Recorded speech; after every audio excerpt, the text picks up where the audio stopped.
Online consultation എന്ന് പറയുമ്പോൾ ഇപ്പോൾ ആത്മയിൽ ഏറ്റവും കൂടുതൽ കൊടുക്കുന്നത് ഓൺലൈൻ കൺസൾട്ടേഷൻ ആണല്ലോ.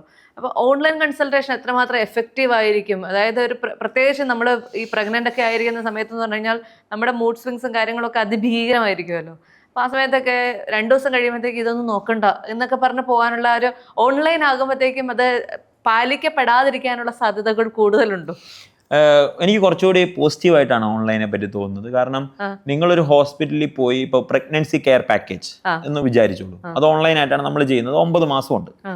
നിങ്ങളൊരു ഹോസ്പിറ്റലിൽ പോയി 9 മാസം എല്ലാ ദിവസവും നിങ്ങൾക്ക് കാര്യങ്ങൾ നോക്കാൻ പറ്റുമോ? പറ്റത്തില്ല. പക്ഷെ ഓൺലൈനിന്റെ ഗുണം, നിങ്ങളെ ഞങ്ങളുടെ ഡോക്ടേഴ്സ് ശല്യം ചെയ്തുകൊണ്ടേയിരിക്കും. എല്ലാ ദിവസവും നിങ്ങളുടെ പുറകെ ആ ഡോക്ടേഴ്സ് ഉണ്ടാവും. അത് ആഴ്ചയിൽ ഒന്ന് നോക്കിയിട്ട് ഇനി 2 ആഴ്ച വന്ന് കണ്ടോളൂ എന്നല്ല, എല്ലാ ദിവസവും പുറകെ പോകണം.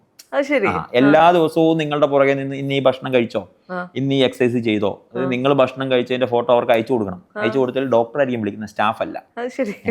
അപ്പോ ഓൺലൈൻ എനിക്ക് കുറച്ചുകൂടി എൻ്റെ ആത്മയുടെ അനുഭവത്തിൽ നിന്ന് കുറച്ചുകൂടി ഫോളോ അപ്പ് ചെയ്യാനും കുറച്ചുകൂടി അവരുടെ പുറകെ നിൽക്കാനും ഈസി ആയിട്ടുള്ള ഒരു ടൂൾ ആയിട്ടാണ് തോന്നിയത്. കാരണം ഓഫ്ലൈനിൽ അത് പ്രാക്ടിക്കലി അത്ര പോസിബിൾ അല്ല.